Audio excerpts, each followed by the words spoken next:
ಸ್ವಾತಿ, ಬೇಗ ರೆಡಿಯಾಗಿ ಬಾ. ಆಯ್ತು ರೀ, ಬಂದೆ. ಪ್ರತಿ ಸಲ ನನ್ನ ಮಗ ನನ್ನನ್ನು ಕರ್ಕೊಂಡು ಹೋಗ್ತಿದ್ದ, ಈಗ ಅವಳನ್ನ ಕರ್ಕೊಂಡು ಹೋಗ್ಕ ನಾನು ಇಂದರ್ ಮಾಡ್ತೀನಿ.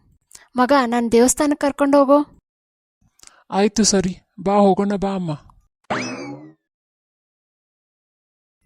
ರೀ, ಇವತ್ತು ಊಟಕ್ಕೆ ಬಿರಿಯಾನಿ ಮಾಡ್ಲಾ? ನಿನಗೇನು ಇಷ್ಟ ಅದು ಮಾಡು ಸ್ವಾತಿ, ಮತ್ತೆ ಕೇಳ್ತೀಯಾ? ನಾ ಯಾವತ್ತಾದರೂ ಅದು ಮಾಡು ಇದು ಮಾಡು ಅಂತೀನ? ನಿಂಗೇನು ಇಷ್ಟ ಅದು ಮಾಡು. ಯಾವಾಗಲೂ ನನ್ನ ಕೇಳಿ ಮಾಡ್ತಿದ್ದ ನನ್ನ ಮಗ ಎಲ್ಲ, ಈಗ ಅಕ್ಕಿಯ ಮಗನೇ ನನಗೆ ಅನ್ನ ಸಾರು ಮಾಡಂತೇಳು. ಸ್ವಾತಿ, ಅವಾಗೇನೋ ಅನ್ನ ಸಾರು ಅಂತ ಅನ್ನ ಸಾರು ಮಾಡು.